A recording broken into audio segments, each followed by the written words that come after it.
Bismillahirrahmanirrahim. Assalamualaikum warahmatullahi wabarakatuh. Alhamdulillah wassalatu wassalamu ala Rasulillah Muhammad ibn Abdillah wa ala alihi wa sahbihi wa mawalah. Asyhadu an la ilaha illallah wahdahu la syarika lah wa asyhadu anna Muhammadan abduhu wa rasuluh alladzi la nabiyya ba'dah. Ayat ibadallah usiku wa nafsi bittaqwa wa ta'atihi la'allakum tuflihun la'allakum tadakkarun la'allakum turhamun.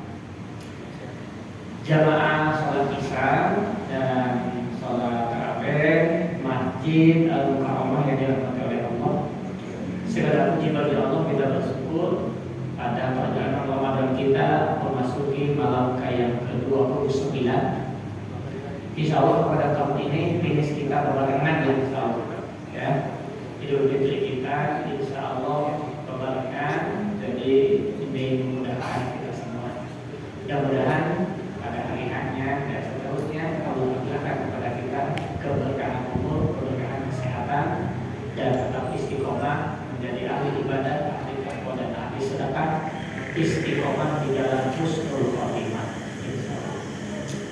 Jamaah sekalian yang dirahmati oleh Allah, pada kesempatan malam ini kita ingin mengambil tema sedikit saja catatannya, resume Ramadan. Tema kita malam ini resume Ramadan. Apa itu Ramadan? Ramadan mana dasarnya artinya membakar atau panas yang menyengat. Apa yang dibakar? Yang dibakar adalah sikap dan tindakan yang tidak terpuji. Dengan apa membakarnya? Dengan mengendalikan hawa nafsu. Karena sikap dan tindakan, sikap, sifat dan tindakan tidak terpuji itu umumnya dan memang hampir seluruhnya itu dikendalikan oleh hawa nafsu. Maka Ramadan hadir dalam makna al-imsaku bi nafsi, mengendalikan hawa nafsu. Dengan demikian, maka langkahnya agar kita mampu membakar sifat, sikap, dan tindakan terpuji itu, metodenya atau metodologinya itu ada tiga. Meninjau terminologi ahli tasawuf. Satu, melalui proses takholli. Yang kedua, melalui proses tahalli. Yang ketiga, yang disebut dengan tajalli. Baik, apa itu tahalli? Tahalli adalah proses mengosongkan hati dari sifat sikap yang tidak terpuji. Jadi proses mengosongkan hati dari sikap dan sifat tidak terpuji disebut tahalli. Ya. Nah, kenapa hati objeknya? Karena Nabi menjelaskan di dalam tubuh manusia itu ada sebutan daging. Apabila dia baik seluruhnya, dan apabila dia buruk, maka rusaklah seluruhnya. Bahwa al-qalbu, segumpal daging itu adalah hati.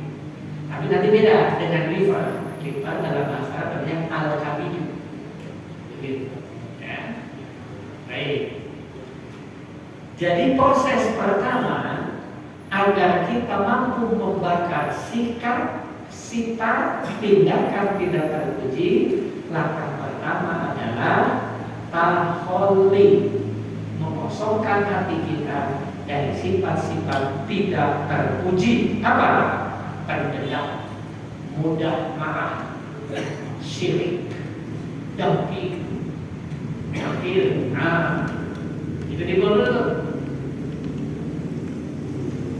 Kalau proses ini berhasil lewat proses pengendalian hawa nafsu kita, maka masuk proses yang kedua, namanya tahalli. Apa itu tahalli? Mengisi hati kita dengan sifat dan sikap terpuji. Sikap sabar, qanaah, mudah memaafkan, dermawan, syukur nikmat, tawadu, tidak sombong. Itu maksudnya. Itu semua akan sulit masuk kalau sikap tidak terpuji masih tumpuk dalam hati kita. Ya, itu namanya yang kedua, memasukkan sikap-sikap terpuji, namanya tahalli. Ya. Nanti kalau ini sudah diisi dengan sikap-sikap terpuji, maka tampillah ke permukaan yang disebut dengan tajalli. Apa itu tajalli? Penampakan akhlak yang mulia dalam kehidupan kita. Akhlak yang mulia dalam hubungan keluarga. Akhlak yang mulia hubungan dengan kerabat. Akhlak yang mulia ketika dia hubungan dalam birokrasi dan tugas fungsi kehidupan kita. Inilah deklarasi Nabi, inna biustu litutamima makarimul akhlak. Namanya istilah tasawuf adalah tajalli. Mengapa harus dilakukan di bulan Ramadan? Ini jawabannya. Karena Ramadan satu, syahrul mubarakun, bulan yang diberkahi, bulan yang penuh berkah. Apa berkah? Ziyadatul khair, kebaikan di bulan ini dilipat gandakan.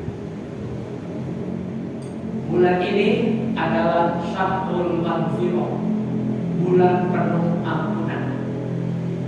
Bulan ini adalah syahrul rahmah, bulan penuh cinta Allah. Dan yang lain lagi, di bulan ini ada satu malam yang lebih baik daripada 1000 bulan. Kalau kita sholat di Masjid Al-Mukarramah ini, itu standar, Pak.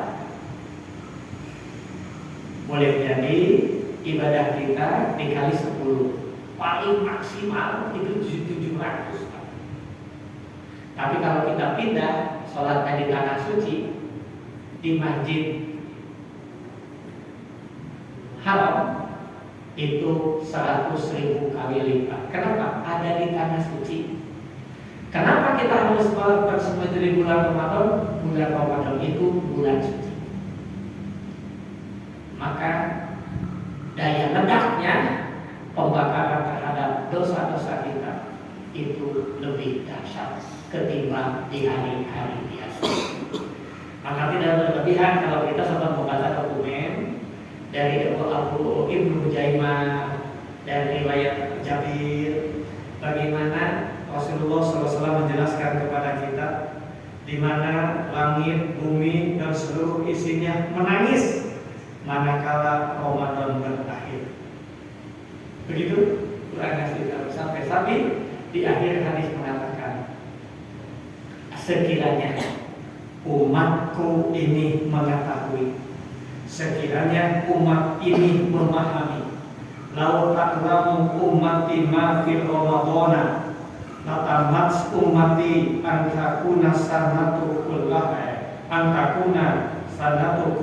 Ramadan. Dia akan minta kepada Allah seluruh bulan menjadi bulan Ramadan. Bagaimana dengan kita? Kita juga menangis. Kenapa? Tidak nangisnya karena THR belum dikasih sama DKM Al-Fatihah. Itu aja. Kenapa ini? Nangis jadi nggak bisa mudik. Ini yang kelihatan yang kelihatannya belum dapat THR, belum pada mudik ini. Ya. Gini lengkapnya. Idza kana akhir lailatin min Ramadan, manakala akhir Ramadan tiba, bakatis samawati, menangislah semua langit, wal ardu, dan semua lapisan bumi, wal malaikatu, dan semua malaikat. Nangis mereka ketika Ramadan itu berakhir, malam terakhir bulan Ramadan. Mungkin malam ini, mungkin malam besok, atau itu terakhir mereka nangis. Kenapa? Malam ini adalah musibatul li ummati Sayyidina Muhammad sallallahu alaihi wasallam. Malam terakhir di bulan Ramadan adalah malam musibah besar bagi umat Nabi Muhammad sallallahu alaihi wasallam. Kila kemudian para sahabat bertanya, "Ayu musibah ya Rasulullah?"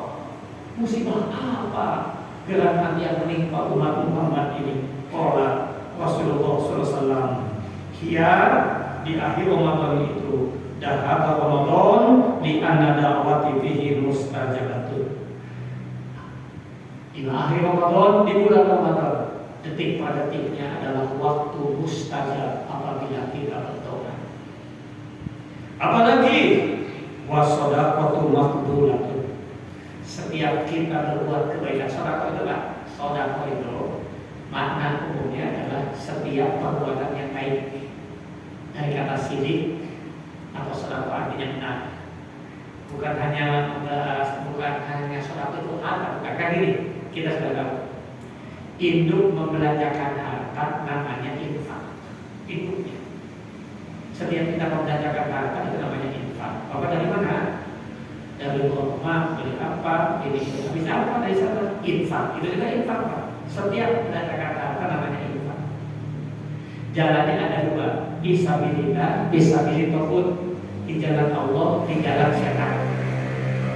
Dikemanakan kalau itu habis langsung habis? Infak apa? Judul. Nah itu juga infak kan, tapi itu di jalan sehat. Ya. Infak fisabilillah itulah infak yang benar. Bahasa Arabnya sedekah atau sidik. Maka fisabilillah cukup kata gantinya dengan sedekah. Jadi bahasanya infak sedekah. Artinya membelanjakan harta di jalan yang benar. Hukumnya ada dua, ada yang wajib, ada yang sunnah. Yang wajib itu ada dua, ada qadar, ada ghair qadar. Jadi maknanya begini, infak, sedekah, wajib, muqaddar. Artinya membelanjakan harta di jalan yang benar, hukumnya wajib, aturan mainnya sudah diatur, ditetapkan oleh Allah. Apa itu? Zakat fitrah, zakat mal, fidyah, itu formatnya sudah ditetapkan oleh Allah. Ya. Yang kedua, infak, sedekah, wajib, ghair qadar. Membelanjakan harta di jalan yang benar, hukumnya wajib, aturan mainnya tidak ditetapkan oleh Allah, tapi diserahkan kepada kemampuan masing-masing kita. Apa itu? Nafkah kepada keluarga. Yang disangka nafkah itu bukan wajib, wajib bisa. Ya. Nah, setiap kata-kata sidik, sedekah itu bisa maknanya membelanjakan harta di jalan yang benar atau bersikap bertindak yang benar. Ya. Semua kebaikan di bulan ini semuanya diterima oleh Allah. Doamu didengar oleh Allah. Tidurmu bernilai pasti di malam ini, di bulan Ramadan. Berakhir, selesai sudah, netral lagi. Nangis lagi dari bumi. Bagaimana dengan kita? Kita ketawa-ketawa aja, terus sebentar lagi akan Idul Fitri. Itu aja bedanya Pak dengan kita. Ya. Nah, ibadah di bulan ini dilipat gandakan. Maka Ramadan adalah bulan pembakaran. Kenapa di bulan Ramadan? Bulan berkah, bulan maghfirah, bulan rahmat. Di dalamnya ada satu malam yang lebih baik daripada 1000 bulan. Bagaimana kita tidak menangis kalau semua peluang itu fasilitasnya mau dicabut dulu sama Allah, dioperkan menunggu setahun yang akan datang. Maka nanti dalam riwayat Imam Ahmad yang begini, qad ja'akum syahrul Ramadan syahrul mubarakun kataba alaikum fihi siyamu dan seterusnya. Di akhir ayatnya fihi lailatul khairun min alfi syahrin man huwima qarafa faqad huwima. Barang siapa yang terhalang melakukan kebaikan di malam itu, faqad huwima, maka dia terhalang mendapat kebaikan setahun ke depan. Maka Lailatul Qadar itu maknanya ada tiga dimensi. Satu, maknanya malam kemuliaan. Kenapa mulia? Karena malam diturunkannya Al-Quran. Inna anzalnahu fi lailatul qadar. Sesungguhnya kami telah menurunkan kepada Al-Quran kapan? Fi lailatul qadar, pada Lailatul Qadar. Maknanya apa? Hidup kita akan mulia, rumah tangga kita mulia, tugas-tugas profesi kita akan mulia kalau berbanding lurus dengan petunjuk Al-Quran.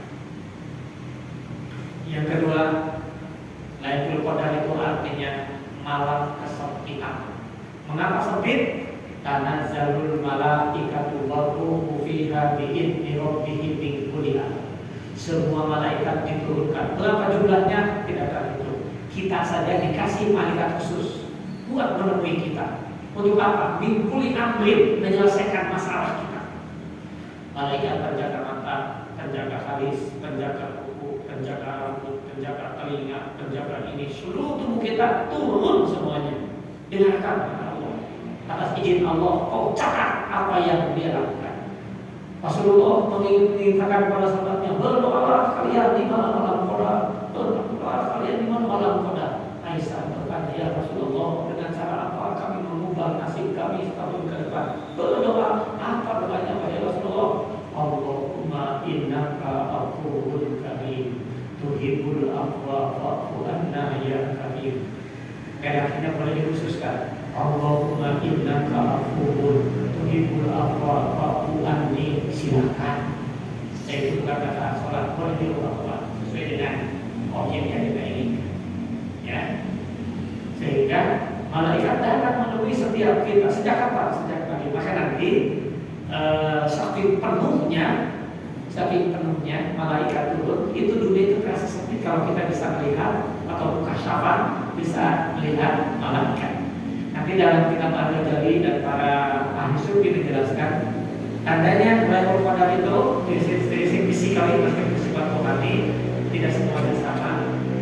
Satu, langitnya angker, mendung, diawali dengan turun hujan menjelang maghrib karena itu membersihkan turunnya semua malaikat. Maka berdoalah pada saat itu. Itu tanda-tanda Lailatul Qadar itu datang. Suatu waktu Rasulullah ketika di Madinah datanglah ke masjid. Para sahabat sedang penuh di masjid, berdoa, berzikir segala macam. Rasulullah kalian lagi apa ini? Malam-malam begini. Kami sedang menunggu Lailatul Qadar. Kemudian Rasulullah melihat ke atas. Karena waktu itu belum kayak sekarang, Masjid Nabawinya Pak. Masih hanya kelapa saja. Lantainya masih pasir gitu. Kemudian Rasul melihat ke atas, kemudian bilang, insya Allah malam ini yang kalian datang. Tidak lama kemudian turun hujan lebat Pak. Sehingga para sahabat yang sedang beribadah di malam itu, tubuhnya, pakaiannya penuh dengan lumpur pada hujan lebat. Selesai itu Rasul bilang, kalian pulang saja. Apa yang kalian tunggu-tunggu telah datang. Itu namanya simbolik Pak. Para ulama memberikan pemahaman Lailatul Qadar bagi kita. Maknanya kalau lihat riwayat itu memahami siapa diri kita, dari mana asal kita, dan kita akan kemana. Berasal dari air dan buku. Dari itu sudah kita tanah. Jadi diri kita ketahuilah. Kalau bahasa Ainun Najib, bagi kita puncaknya Lailatul Qadar adalah Allah ridho terhadap tugas dan fungsi kita dalam hidup ini. Itu aja. Sudah. Hadirin jamaah salat tarawih yang dirahmati oleh Allah. Oleh karena itu, maka ada satu nasihat terakhir belajar dari pesan para sufi. Ramadan kita jangan kalah dengan hewan ternak.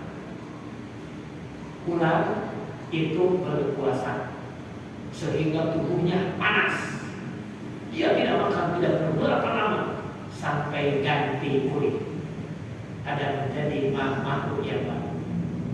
Ayam juga berpuasa dengan cara apa? Mengerami telurnya sehingga tubuhnya panas, maka menetaslah telur-telur itu menjadi makhluk-makhluk baru.